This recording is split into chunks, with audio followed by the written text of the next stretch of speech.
having that experience in that top leadership Mhm. position, both on a full-time basis as well as an interim, what advice would you give CEOs right now who are looking to enhance their company, to grow their company, not just survive, or maybe even they're starting to see it trend down right now? What should they be doing?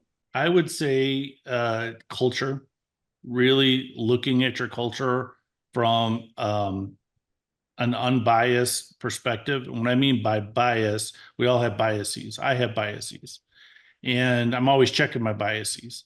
And I'm checking my bias. One of the things I do, and this is what I was trained to do, is check my biases with the opposite hypothesis. The sky is blue. Well, let me prove the sky isn't blue. Well, if I can't prove it's not blue, it's probably blue.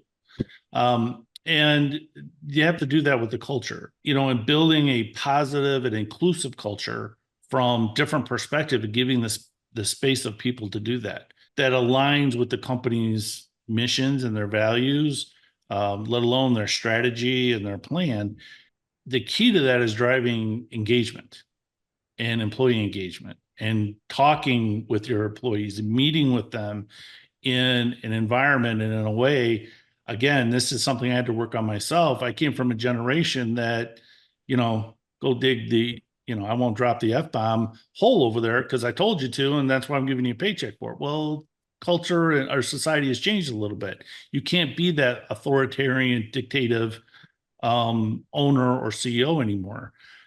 You need to be a leader, and you need to tap in your leadership skills. And a big part of that is your emotional intelligence. And I've had to work on that. And my generation, we're tough.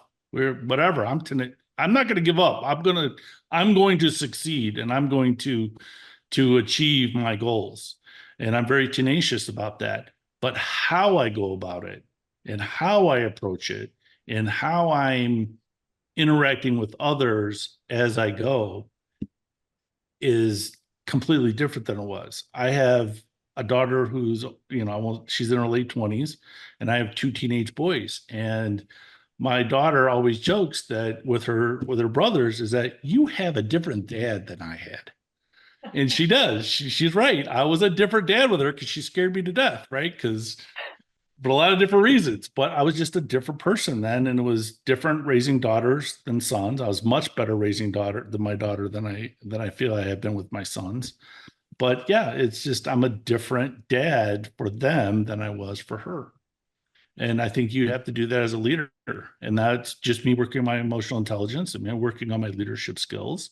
And I tell my sons all the time, both of them are Eagle Scouts, and they've learned this and they've demonstrated it and they have experienced this, is that you don't have to be in charge to be a leader.